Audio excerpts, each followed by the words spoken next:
आएर कमसेकम रिफाइन यहाँ बनाउँथ्यो नि त त्यत्रो रड फ्याक्ट्री कि जब कि नेपाललाई आधी अनुसार टायर पुऱ्याउँछ मोटरसाइकल शुद्ध निकालेको यति नराम्रो गरेछन् कलकत्तामा बेच्ने केही नभए आफैले आगो लगाइदिनुलाई काठ फ्याक्ट्री त आफै लगायो भने भिडकुटी आफै लगाउनु क्या अर्काले लगायो भने त्यस्तो त मान्छे छन् नेपालमा के कुरा नेपाल बेच्ने मान्छे अहिले आर्मी पुलिस जति आर्मी र पुलिस जति सबैलाई बुटहरू सबै अब खोज्दै जाँदाखेरि सुन खाने भेटिएला चामल खाने हरेक कुरो भेटिएला भनौँ न यहीँको माटो लिएर गएर इन्डियाबाट चाहिँ फलम बनाएर चाहिँ यहीँ हामीलाई सप्लाई गर्छ यहीँ हाम्रो गोर्खाबाट माटो यहाँको चाहिँ रातो माटो लिएर गएर वहाँ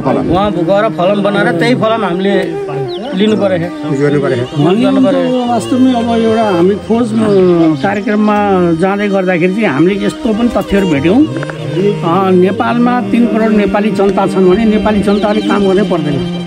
यहाँका भएका जुन हजुरले भने जस्तै फलाम तामा पित्तल सुन चाँदी आदि इत्यादि खनिजहरू जति पनि छन् धातुहरू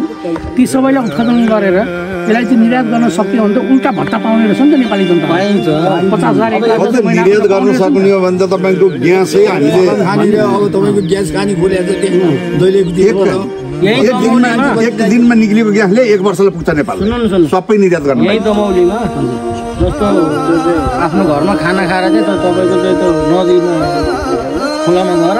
बालुवा तानेर नि सुन निकालेर मान्छेले जीविका यही